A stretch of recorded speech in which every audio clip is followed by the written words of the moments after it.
You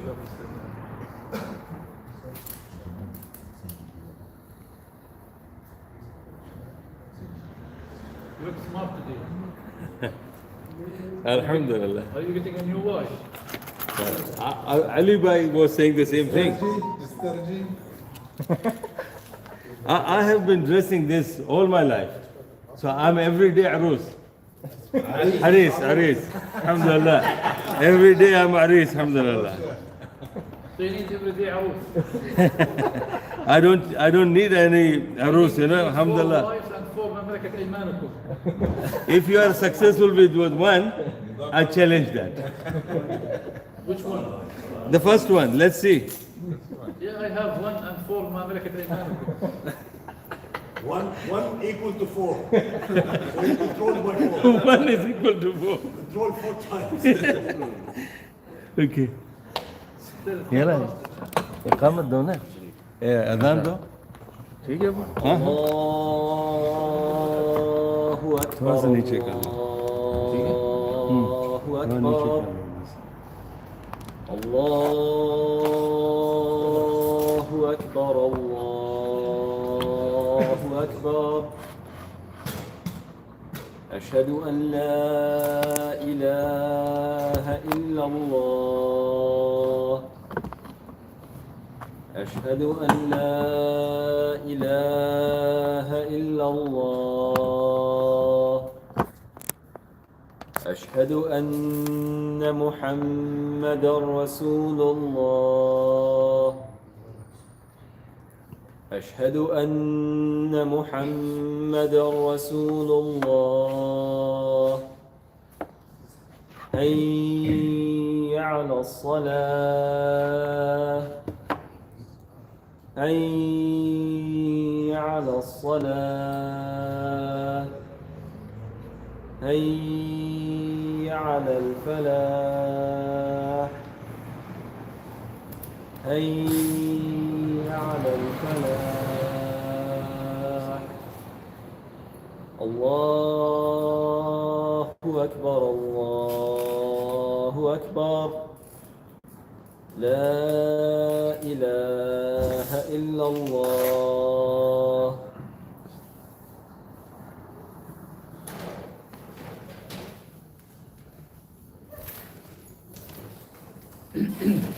إن الحمد لله نحمده ونستعينه ونستغفره ونؤمن به ونتوكل عليه ونعوذ بالله من شرور أنفسنا ومن سيئات أعمالنا من يهده الله فلا مضل له ومن يضلله فلا هادي له وأشهد أن لا إله إلا الله وحده لا شريك له وأشهد أن محمدًا عبده ورسوله. أما بعد فإن خير الكلام كلام الله وخير الهدى هدى محمد صلى الله عليه وسلم وشر الأمور محدثاتها وكل محدثة بدعة وكل بدعة ضلالة وكل ضلالة في النار. يا أيها الذين آمنوا اتقوا الله حق تقاته ولا تموتن إلا وأنتم مسلمون. يا أيها الناس اتقوا ربكم الذي خلقكم من نفس واحدة وخلق منها زوجها وبث منهما رجالا كثيرا ونساء واتقوا الله الذي تساءلون به والأرحام إن الله كان عليكم رقيبا. يا أيها الذين آمنوا اتقوا الله وقولوا قولا سديدا يصلح لكم أعمالكم ويغفر لكم ذنوبكم ومن يطع الله ورسوله فقد فاز فوزا عظيما. الله أكبر، الله أكبر، الله أكبر. لا إله إلا الله والله أكبر، الله أكبر ولله الحمد. الله أكبر كبيرا والحمد لله كثيرا وسبحان الله بكرة وأصيلا. اللهم صل على محمد وعلى آل محمد كما صليت على إبراهيم وعلى آل إبراهيم إنك حميد مجيد. اللهم بارك على محمد وعلى آل محمد كما باركت على إبراهيم وعلى آل إبراهيم إنك حميد مجيد. Let's pray to Allah subhanahu wa ta'ala that may Allah give us sincere iman and help us to protect our iman in this dunya and till our last breath. and pray to Allah subhanahu wa ta'ala that this Iman takes us to the Jannah. Because today's topic is about you save your Iman to enter paradise. If your Iman is not saved, there's no chance for you to go to paradise. So this is what we have to understand from this. In Surah Hajj, which is the season, we are in the month of Hajj, Allah subhanahu wa ta'ala has said in Surah Hajj, chapter 22, verse 77, Allah subhanahu wa ta'ala is saying, وَفْعَلُوا الْخَيْرَ لَعَلَّكُمْ تُفْلِحُونَ, that do good deeds so that you will be successful. And this is the command of Allah. And Allah is asking us that if you really want to be successful, which means in other words, if you really want to go to Jannah, then you have to do something good in this dunya. And what are the goods? Inshallah, we will learn from this today's khutbah. Allah subhanahu wa ta'ala also has said in chapter 3, verse 133, Surah Al-Imran, وَسَارِعُوا إِلَى مَغْفِرَةٍ مِّن رَبِّكُمْ وَجَنَّةٍ عَرْضُهَا السَّمَاوَاتُ وَالْأَرْضُ عُدَّتْ لِلْمُتَّقِينَ. And be quick in your speed, in your competition, in your life, in your actions, for forgiveness of Allah subhanahu wa ta'ala and for Jannah. That Allah has prepared this Jannah for the people who are pious.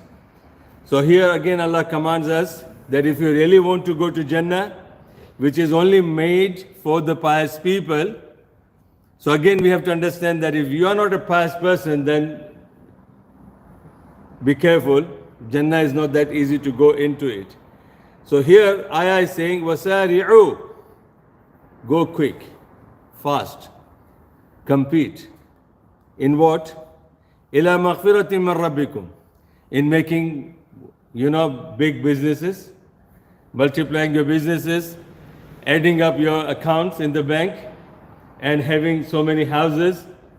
And as our brothers were saying before the Jummah khutbah, having more than one wife. So this is what we think. We are competing each other in this. And we are competing in each other for the chair. The whole world is now fighting for the chair. The whole world is fighting for dunya. The whole world is competing. The whole world is competing in what?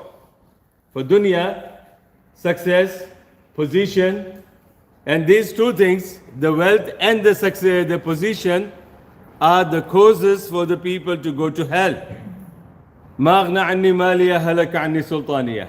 In Surah Al-Haqqa, the man will say that the reason I'm going to hell is because my wealth is in this dunya. The money has not benefited me, has not protected me from this hell, and I had a big position. That position has not saved me from going into hell. So Allah subhanahu wa ta'ala is saying, here Allah's command is different. Allah is saying, yes, you have to be quick, you have to be fast, you have to be competitive. But in what? إِلَى مَغْفِرَةٍ مِّن رَبِّكُمْ. You have to rush towards Allah's forgiveness. You have to see somebody who is pious, then you have to try to strive more so that you become more pious than that person. If somebody is asking Allah's forgiveness, you have to ask more. If somebody is asking Allah's forgiveness one time, you have to ask more than one time. So this is what Allah is saying, that وَسَارِعُوا إِلَى مَغْفِرَةٍ مِّن رَبِّكُمْ. Go fast to the forgiveness of Allah subhanahu wa ta'ala, your Lord, وَجَنَّةٍ, and paradise.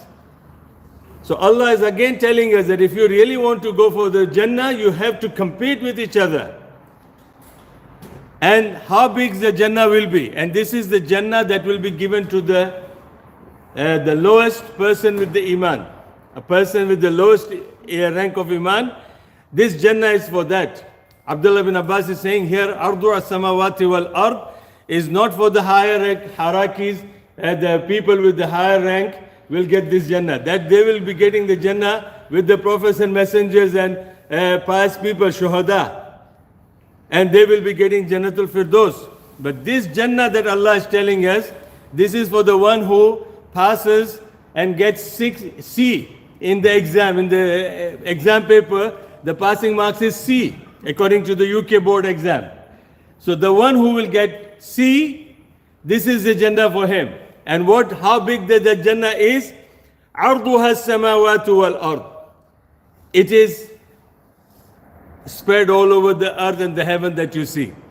So if you are standing in an open area and you look on your right, Jannah will be bigger than that. You look on the left, Jannah will be bigger than that. You look on the top, you don't see any end. This is the Jannah for a person who has got the least rank of Iman. أُعِدَّتْ لِلْمُتَّقِينَ, specially prepared for those people who were pious in this dunya. So here our topic is that if you want to save your Iman and if you want to enter into Jannah, then you have to be competitive, run towards Allah's forgiveness and try to achieve the Jannah. So then you have to be pious to achieve the Jannah. The hadith of Rasulullah, hadith in Sahih Bukhari, hadith in Sahih Muslim.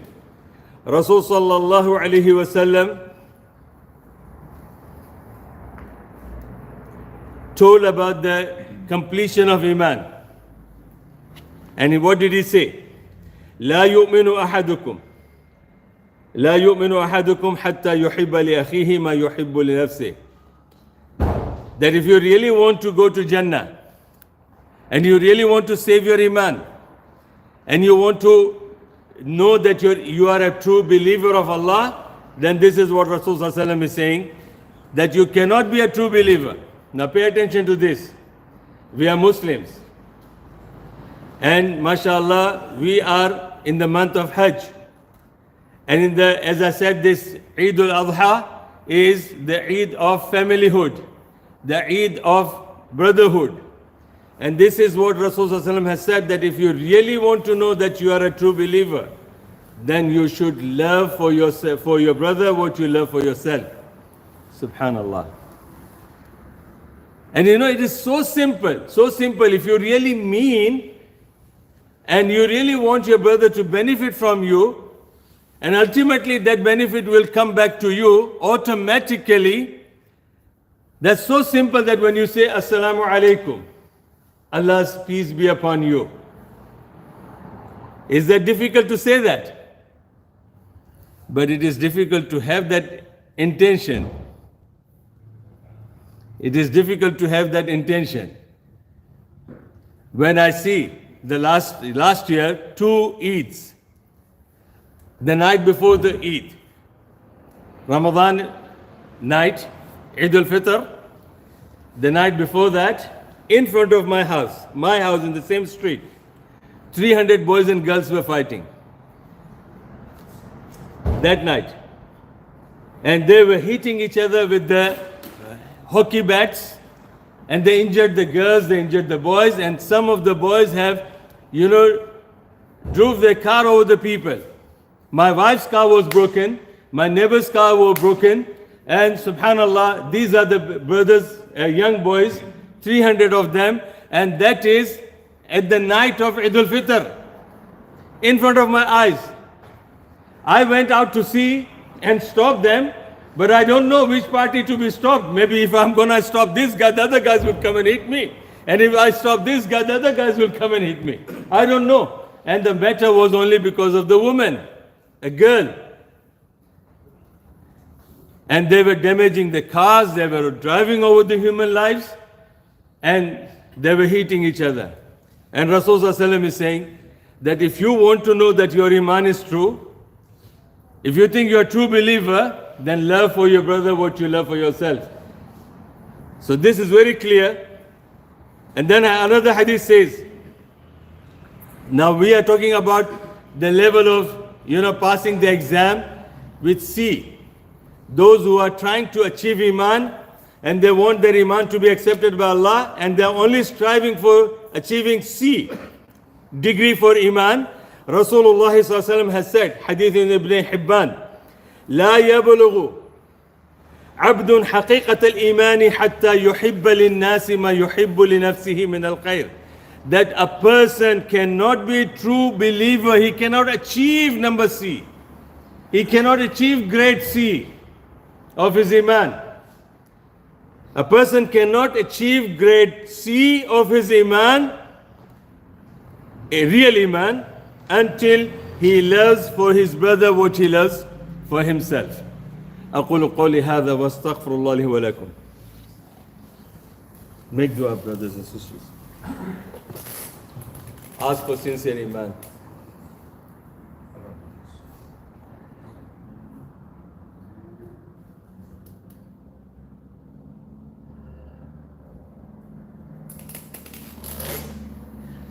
إن الحمد لله نحمده ونصلي على رسوله الكريم أما بعد.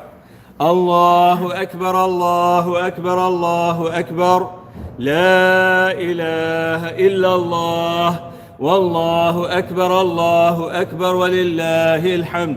الله أكبر كبيرا والحمد لله كثيرا وسبحان الله بكرة وأصيلا. اللهم صل على محمد وعلى آل محمد كما صليت على إبراهيم وعلى آل إبراهيم إنك حميد مجيد. اللهم بارك على محمد وعلى آل محمد كما باركت على إبراهيم وعلى آل إبراهيم إنك حميد مجيد. In Surah Al-Hujurat, Allah subhanahu wa ta'ala is saying that when you are backbiting, gossiping, and talking bad behind your brother is worse than you are eating the flesh of your own biological brother who died and you are eating his meat. It's worse than that when you talk behind your brother. This is explained in the Quran. And just imagine, when parents they die, the brothers and sisters will sit together. They are brothers and sisters, but they will talk behind each other. They will talk behind each other about their wives, about their daughters, about their children, about their business. Subhanallah. And we say that we are Muslims, and we say that Allah subhanahu wa ta'ala will, will show mercy to us. We know the principle of Quran, we know the principle of Islam. Allah is Rahim, Allah is Kareem. Allah is Qahar, and also Allah is Jabbar. Allah is Hakim. So you can't say that only Allah is Rahim, Rahim, Rahim, He'll have mercy on me whatever I do. And then when it comes to justice, Allah will, follow the politicians. He will take their commands. No. Allah subhanahu wa ta'ala is, when He is Rahim, He is also Jabbar. He is Rahim and Kareem, He is also Qahar. And when it comes to justice, He is Ahkamul Hakimeen. His judgment is the best of all the judges. So in that case, here we have to understand that when we use our tongue, this tongue can take us to the Jannah and this tongue can take us to Jahannam. And look, the benefits of talking good behind our brothers and sisters. As I said, when you enter here and you say Assalamu alaikum, Allah's mercy be upon you, Allah's peace be upon you, see what you get in return. This is the hadith. دعوة المرء المسلم دعوة المرء المسلم لأخيه بظهر الغيب مستجابة عند رأسه ملك موكل كلما دعا لأخيه بخير قال الملك الموكل آمين ولك بمثل. حبيبي سبحان الله كما قال رسول الله صلى الله عليه وسلم. When you entered, you said Assalamu alaikum. Allah has appointed one angel for you. Now see, you are saying Assalamu alaikum to 100 people over here. You are one and your salam is one to 100 people. And you meant it. You have that same intention that Allah have mercy upon all my brothers and sisters here.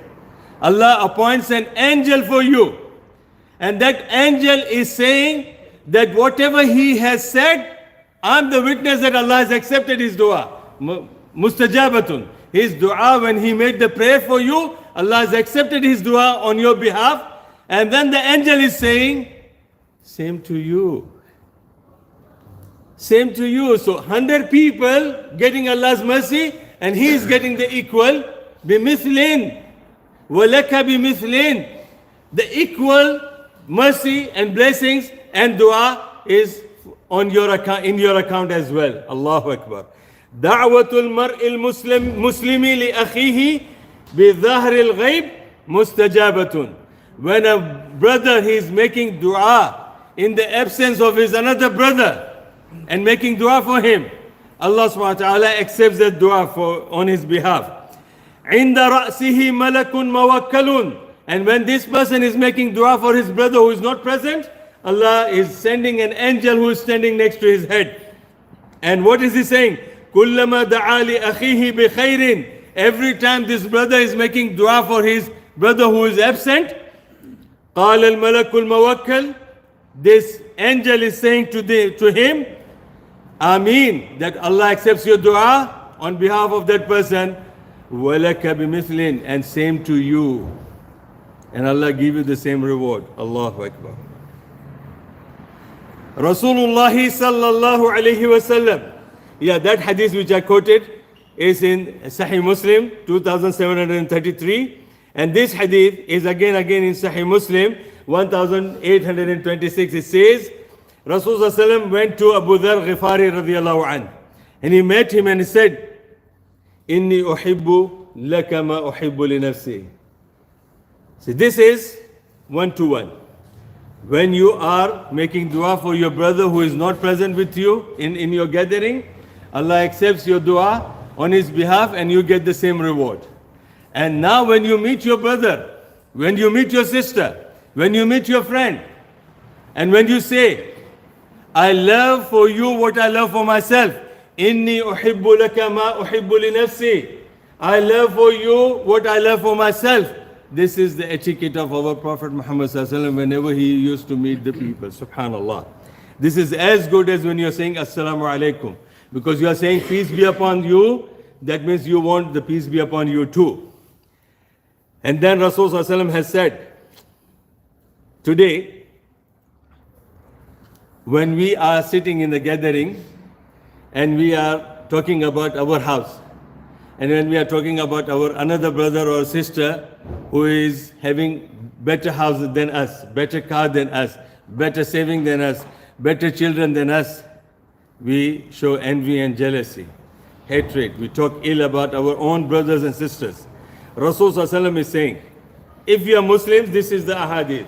This is the true etiquette of a Muslim, how he should be reacting if he wants to save his iman and if he wants to go to Jannah. Rasul sallallahu alaihi wasallam has said, again this hadith is in Musnad Sunan ibn Majah 3509. It says, إِذَا رَأَى أَحَدُكُم مِّنْ أَخِيهِ مَا يُعْجِبُهُ إِذَا رَأَى أَحَدُكُم مِّنْ أَخِيهِ مَا يُعْجِبُهُ فَلْيَعْدُوا لَهُ بِالْبَرَكَةِ. When you see something good in your brother, smart guy, mashallah. When I see these young boys here, mashallah, when I look at them, it reminds me of my days. So I always say, Ya layta shababu ya'ud. I always wish, the youth should come back. So this is the love. This is the love from me for you boys and girls. Mashallah, I say, Allah, give them strength. Give them, mashallah, more iman. Give them, more beauty. Give them more peace. Bring happiness in their life. And automatically that goes back to you. And this is what Rasulullah is teaching us. When you see somebody and you like something of him or her, then you should make dua. Barakallahu feek. May Allah bless you in this. Allah subhanahu wa ta'ala will send the angel and he will say, Barakallahu feeka. Walaka aydan. Allahu Akbar. Another hadith of Rasulullah. Now I want to conclude this. What is our topic today? Saving your iman. If you want to go to Jannah, you have to save your iman. Because if your iman is not saved, you won't go to Jannah. And this is what the Prophet has said. He went to a Sahabi. A group of Sahaba was sitting. He went to one of them and he said, Atuhibbul Jannah. Do you love Jannah? Do you like to go to Jannah? Yeah, everybody says yes. Yes or no? But we want Jannah through drugs. We want Jannah by cheating. We want Jannah by having boyfriend and girlfriend and taking, steroids to enjoy our life. This is how we want the Jannah. We all want the Jannah. We want the Jannah in a shortcut. We give bay'ah and place to our Pir Sahib. Pir Sahib will take us to the Jannah. Yes, we will go to Jannah if we don't do, shirk. There are so many Salafis, they have this Aqidah that we can do everything. Al Hadith, they have this Aqidah. We can do everything, but if you don't do shirk, you will go to Jannah. These are Salafis. And I know they have a big mouth to say that. No. Look, Sahaba already been confirmed by Rasulullah in the Quran. Allah has confirmed, radiyallahu anhum wa radu an, that Allah is pleased with them. That means Allah has given them the Jannah already. And they are pleased with Allah. And they are always hoping the Jannah from Allah. But again, Rasulullah is coming to the Sahabi and saying, لأحد أصحابه أتحب الجنة قال نعم يا رسول الله قال فأحب لأخيك ما تحب لنفسك فأحب لأخيك ما تحب لنفسك. If you really want to go to Jannah, then love for your brother what you love for yourself. Clear. If you don't want that brother to look at your wife, don't look at his wife. You don't want to have a girlfriend, your sister to be girlfriend to someone, then you don't have the girlfriend. If you don't want to be cheated, then don't cheat others. This is the criteria of your Iman. If you don't wish somebody to wish you bad, don't wish bad to others. If you can't fulfill the promise, don't give the promise to others. Same thing, many things are there. What you don't want people to do to you which makes you upset, don't do the same thing for others. This is your criteria for Iman. And this is what Rasulullah said, when you want to go to Jannah, then you love for your brother what you love for yourself. And finally, my conclusion is that we have to control our eyes from bad things. We have to control our tongue from bad things. We have to control our actions from bad things. And we have to control our thoughts from bad things with regards to other human rights. And this is what Rasulullah has said, hadith in Tirmidhi. Hadith says, Man radda an irdi akhihi. Man radda an irdi akhihi, radda Allahu an wajhihi nar yawm al-qiyamah. When you protect the izzat, honor, dignity of your brother, when you protect the dignity, honor and respect of your brother, Allah subhanahu wa ta'ala will be so happy with you that He will turn your face away from the hellfire on the day of judgment. Not by your deeds, just merely you are protecting somebody's privacy. When you protect somebody's privacy, Allah subhanahu wa ta'ala will save you from the hellfire. So this is all part of Iman. If we really want to save our Iman, then we have to change. And the change is very simple. You love for others what you love for yourself, and inshallah, your Iman is saved. And when your Iman is saved, you are guaranteed of the Jannah. Allahumma salli ala Muhammad wa ala ali Muhammad kama sallaita ala Ibrahim wa ala ali Ibrahim innaka Hamidum Majid. Allahumma barik ala Muhammad wa ala ali Muhammad كما باركت على إبراهيم وعلى آل إبراهيم إنك حميد مجيد. الله أكبر الله أكبر الله أكبر لا إله إلا الله والله أكبر الله أكبر ولله الحمد. الله أكبر كبيرا والحمد لله كثيرا وسبحان الله بكرة وأصيلا. Yusuf, give the iqamah. الله أكبر الله أكبر أشهد أن لا إله إلا الله